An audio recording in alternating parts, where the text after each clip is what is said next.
The Bell Jar by Sylvia Plath is the book I'll be reviewing today. This book is an autobiographical novel which is based on the events of the author's own life. This is Sylvia Plath's only novel. She is best known as a poet. This book is set in the 1950s in North America. It's about a young girl, Esther, working as an intern for a popular women's magazine in New York. There are lots of expectations for her regarding future career aspirations, future family life, how she should be behaving. Esther's values and priorities do not sit well with society's expectations of her, i.e. to marry and have children. She does not feel clear about what she wants, does not have a clear sense of self, and leaves to go home to Boston to her mother's place. She did not get accepted into a summer writing program which she assumed she would gain entry to, and then struggles to find direction and purpose in her life after this. She becomes quite depressed, is unable to sleep for weeks on end, eventually thinking of suicide. Her mother accesses treatment for her. Esther is given electroconvulsive therapy, or ECT, and this has a negative impact on her, and she becomes significantly worse. Esther then takes an overdose on some sleeping tablets and ends up being admitted to another hospital. She works with a different doctor, is given ECT again, however this time successfully. She slowly begins to recover whilst remaining in the hospital, and gradually moves her way through the varying levels of the hospital, getting better each time. After an incident which lands her in the emergency department, an acquaintance, Joan, helps her, and then they return to the hospital together. Esther then finds out that Joan has hung herself. This has an impact on her, however it highlights the improvement in Esther as she continues to improve in her own mental health and sense of self, and is attending her exit interview from hospital at the close of the book. The bell jar itself is perceived as something Esther is inside of, and emphasises her disconnect from society, from normality, and her sense of alienation from it all. The key concepts and issues in this book include mental health, so mental illness, depression, attending hospital, receiving electroconvulsive therapy, the stigma related to that, as well as suicide. Psychiatry is also looked at, so overall view of psychiatric medicine, psychiatric hospital. For this review, I'm going to be focusing on ECT and on stigma. One of the public health and social issues discussed in this book is that of electroconvulsive therapy, or ECT. The description of how Esther is given ECT in the book reflects how treatments may have been carried out in the 1950s. Today, the procedure is completely different, highly effective, and yet the general attitude towards ECT is a negative one, where the person who received it must now be brain dead or a zombie. In an article written by Joanne Fisher in the US News and World Report in 2000, she speaks of positive experiences with ECT, where a person who had been given the treatment in the past begged for it because they knew of its effectiveness.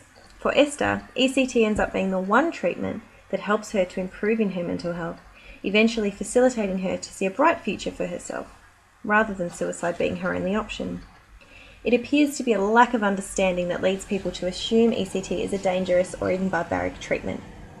ECT is extremely effective and has been shown to reveal remission rates in the 70 to 80% range, which is significantly more than any antidepressant medication and without the often debilitating side effect profile of antidepressants. Stigma is the overall theme discussed in this book. As we know, experiencing stigma and discrimination can have an enormous impact on a person, and this occurs in the bell jar once Esther has been admitted to hospital. In a review conducted by Rush, Angermeyer and Corrigan in 2005, mental illness stigma is explored, focusing on the consequences experienced by those with a mental illness, as well as ways to reduce the stigma in future. They found that society tends to accept those with a physical illness more than those with a mental illness. This is exhibited by those with a mental illness being provided with less of a chance to participate in their community by limiting resources, supports, and often a less warm, welcoming attitude, as many people continue to hold the view that people with a mental illness are to be feared or to be kept out of the communities. Others may think they are unpredictable or are more likely to be violent. Such stereotypes can have devastating impacts on people's self-esteem and can even become a reason to avoid treatment. Research conducted by Otto Weil in 1999 regarding mental health consumers' experience of stigma identified significant occurrences of stigma and discrimination faced regularly in the community.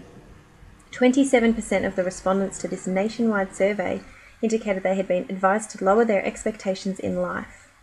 This is consistent with Esther's experience in the bell jar, with a past friend, possible future partner stating, "I wonder who will marry you now, Esther, now you've been here." This reinforces Esther's worries about having a normal life again after her period of illness and treatment.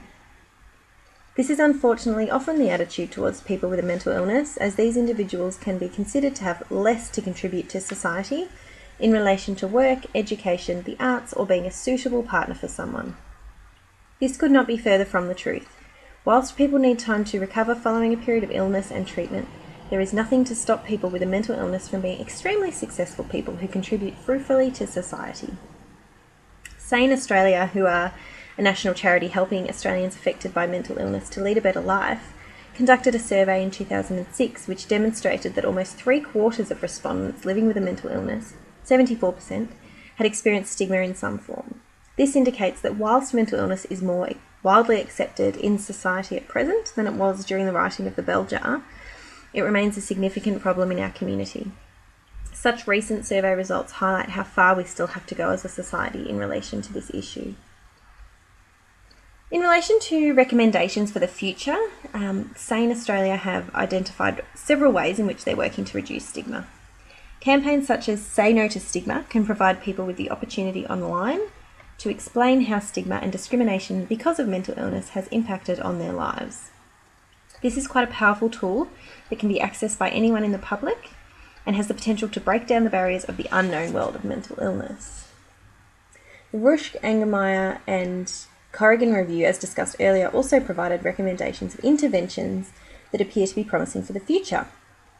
They found that informal contact with people with a mental illness, particularly those who may not bear a resemblance to the expected stereotype, had a positive influence on people's views and understanding. For example, those who had worked alongside someone with a mental illness in their job will be provided with the opportunity to view them as potentially competent, successful, or someone who can be relied on. Education is also key. In the review conducted by Weil in 1999, it was found that relatives were the second most commonly cited source of stigma by more than 1/3 of the interviewees. Providing education and information to clients and families about how difficult it can be to get back into life after a period of mental illness and treatment is extremely important. This may assist families in not placing additional pressure onto clients to return to their normal selves immediately following this difficult time. Educational programs need to be provided in schools to people in positions of power, i.e. those who create public health policy, those in law enforcement as well as in the media. The media is another key component, as this is such a powerful tool and has the ability to influence so many people in a short space of time. Another key point is that whilst reality feedback is meaningful, the importance of hope and encouraging people to continue to have dreams and goals should also be emphasised. This is a major element of the recovery model of care, which is currently the focus of many public mental health services in Melbourne today. Further points to consider, I think, are that there's further research required, particularly into what works, so what is going to help people understand this issue more. And I suppose it's also important for us all to reflect on our own views of mental illness.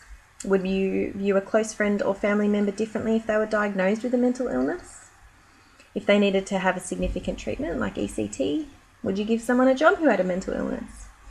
Our responsibility as professionals in public health is to have a comprehensive understanding of the experiences of such vulnerable minorities in our society, such as people with a serious mental illness. It is also our responsibility to advocate on behalf of such people to enable our communities to be increasingly open and supportive of these individuals being contributing members of society. Thank you.